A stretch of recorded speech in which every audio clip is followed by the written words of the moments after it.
wanted to go ahead and do a review of the ZiiGaat Crescent and to go from there. This will be a short review, and this will be my final review of the ZiiGaat Crescent, as I will not be keeping this.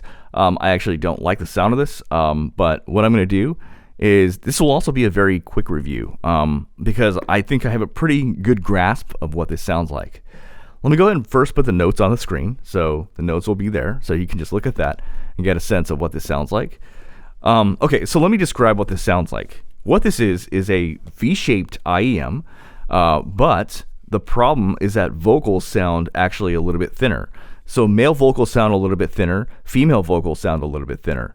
The bass is like Beats by Dre, ridiculous amounts of bass, which I generally do like. That's not what the deal killer was for me. The deal killer for me is that male and female vocals are thinner. This kind of reminds me of how I felt about the Super Mix 4, which I returned a long time ago. It just has a thinnish quality to them.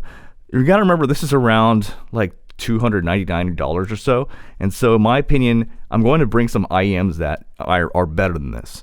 So the Crinier Daybreak at $169 is a better IEM than this. In my opinion, it just sounds better. Voices are much more full.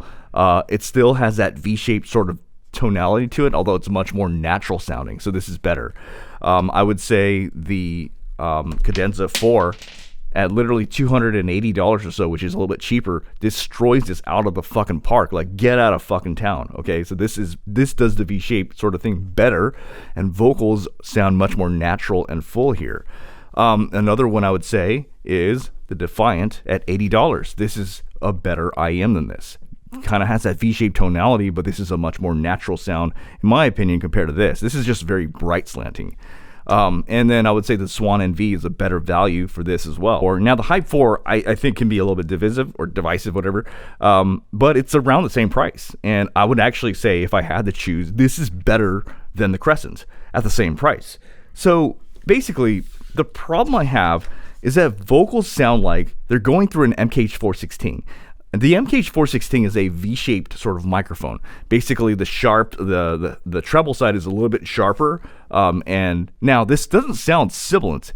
It just sounds sharper and thinner. Like, in terms of like, it sounds like freaking Harman. Like, it sounds like a Super Mix 4 kind of, like what I felt about that. But overall, if I had to describe the sound of this basically, again, V-shaped, thumping, ridiculously fun bass, and then the vocals of male vocals in particular, thinner. Like, I would say 10% to 15% thinner. Very noticeable. I was like, oh, Justin's voice looks thinner. That means all guys' vocals are going to be thinner. So I can't keep that. That's not worth the money for me. So yeah.